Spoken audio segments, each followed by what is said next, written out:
Have you ever experienced a perfect piece of art? Something that truly resonates with you. Something so compelling that you can't stop thinking about it. Well, I have. And its name is something incomprehensible to the English language.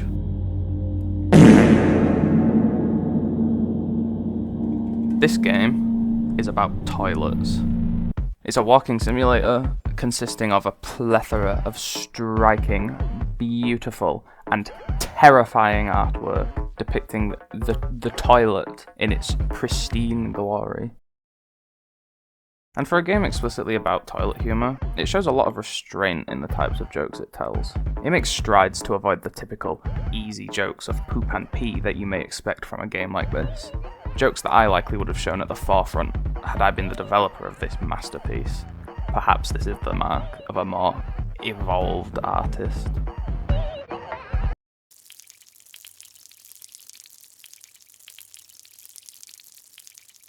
You might be confused, given that I just praised the game for not making jokes about pee. But that praise wasn't just for its divergence from this kind of humour, it was also for how it handles it when it does make those kind of jokes.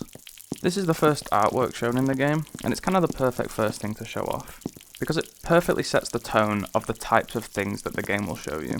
It'll show you something absurd or seemingly meaningless, and then give it new context. As seen in such stunning pieces as Best Friend, Toilet in the Dark, Panic, which kind of flips it around, it gives you the context first and then shows you the art.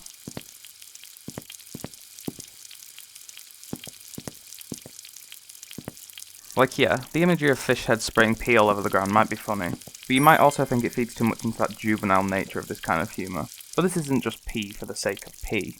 The pee is the setup to a joke that is revealed when you read the description for the exhibit, that all the pee here is provided by the artist. It's a joke about pee that can only work within the context of an art exhibit. It uses pee as a base to tell other jokes around it.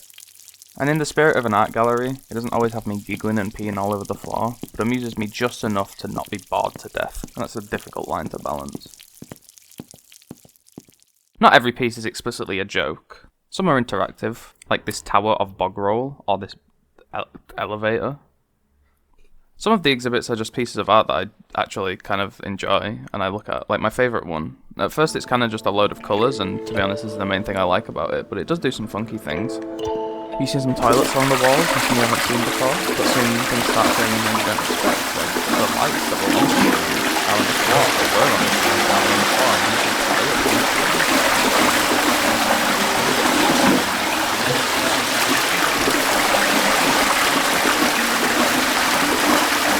And you might think that with the cameras that always turn to watch you, that there might be more going on beneath the surface of this quote-unquote Galerie des Toilettes. But you know what? You're wrong. Do you think this game wanted to be anything more? Do you think it needed to be anything more? No! Unless... Oh my god. I was too blind to see. I need to sit down.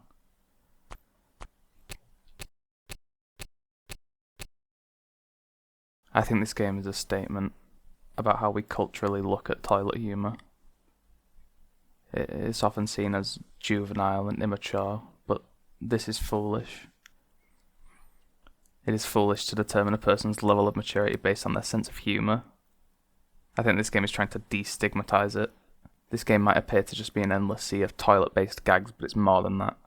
It shows how creative toilet jokes can truly be. It shows how you don't need a mature sense of humour to be successful, even if society looks down at you for it.